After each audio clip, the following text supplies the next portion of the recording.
Hey besties, my name is Fanasia, your favorite fun financial coach. And if you are new here, hello and bonjour. And if you are coming back, welcome back to my YouTube channel.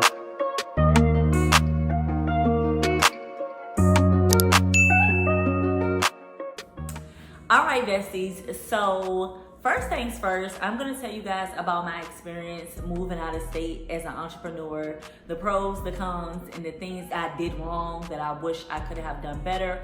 But it is all a lesson learned. First things first, y'all. I have been in Richmond, Virginia, majority of my whole life, outside of moving from where I'm from, which is North Carolina. So this was a big deal for me. This was like one of those things I'm like, if I can move out of state, it was like I can do anything. I could just really like relocate and get myself together. So I made a decision. I already knew I was gonna move out of state, but I feel like once I started dating the person that I was dating, it kind of expedited because we were basically living in different places. So I was living in Richmond, Virginia, and he was living in Washington, D.C. So we made a decision that we were going to move together because at that time we were talking about, just life and what we wanted to do and how we wanted to do it. And we felt like based on our goals, it was aligned for us to do that because we were in fact talking about marriage. And me personally, you guys, if you do decide to go live with the person, I think you guys should probably get married first versus relocating. And if you do relocate,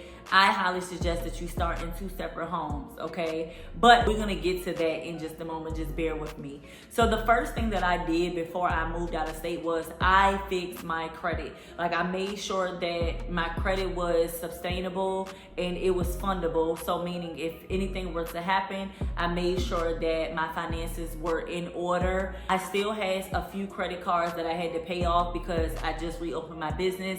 And I kind of maxed everything out because I was rebranding myself after being closed for a year. I wanted to make sure that my finances was right. I also made sure I had a savings account. You just never know what can happen. You want to make sure you have something in your savings because if anything were to happen to that person's income or your income, you guys will have backup to fund your lifestyle. Me, I started with faith. Like I knew it was going to work. I knew that it didn't matter what was happening.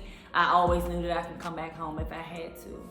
But the next thing that I wish I would have done, this is like a con that I didn't really pick up on, but I think just doing research on the schools, if you have children, just knowing, okay, what type of schools you want your children to be in, what type of environment you want them to be in, because you want to make sure you're not moving into a place where you wouldn't want your kids to go to school at, or you don't want to put yourself in a situation to where, someone may harm your kids. So I think doing the research on the schools is very important.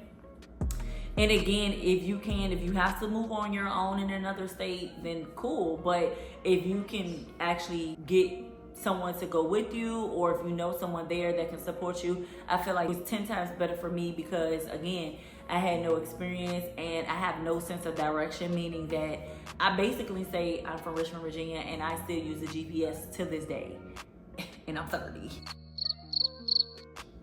I've been here since I was a kid.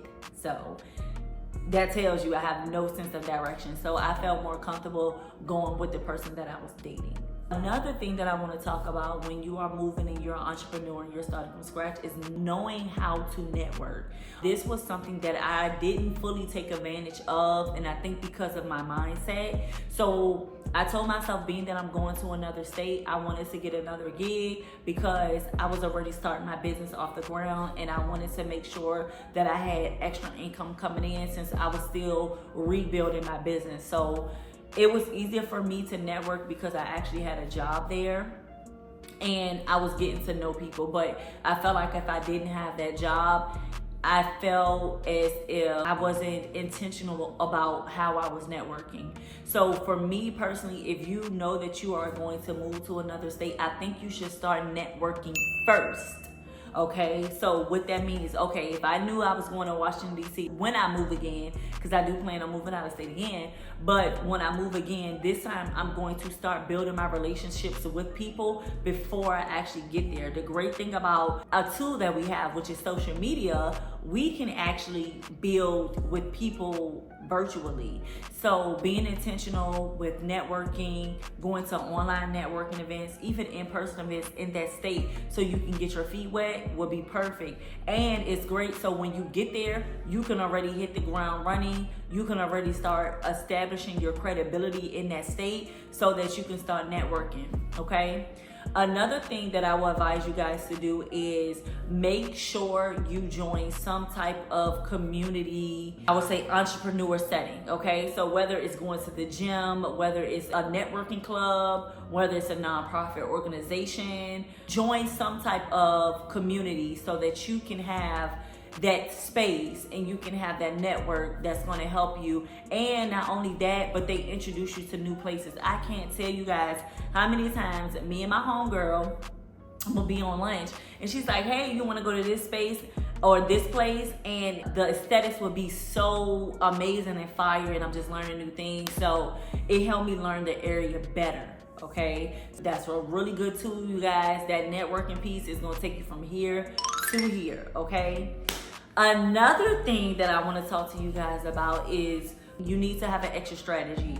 So for an example, if something doesn't go right, you know exactly what you have to do or have things in place so that you can exit the situation. Because even though, you know, things can just go left, you don't know what can happen, but you want to make sure that you are prepared for those things. Now, although my relationship didn't last, I knew that, okay, in my mind, I mean, I didn't go in thinking if something goes wrong, but when things started to go wrong, I started planning my exit strategy. Like, okay, I'm gonna have to do this and this and this and that to transition. So make sure that you have that if you decide to go down there with your partner or your spouse or even a friend, because sometimes you don't really know a person until you live with them. So me personally, keep that exit strategy. That's with anything, especially during business. So if you are looking to move out of state and you have any questions or you feel like you need to get your credit fixed, I have created an online community where you can join and we can help you fix your credit, and we give you the systems and the software and everything like that to do so. And if you feel like, you know, you want to move out of state and you need help saving, budgeting, or like I said, just fixing that credit, we do have tools so that you can do it yourself. Or if you want us to do it, we are more than happy to do that for you. Just go ahead and click that link, get on the books, you guys, and don't forget to like, share, and subscribe. Bye, besties.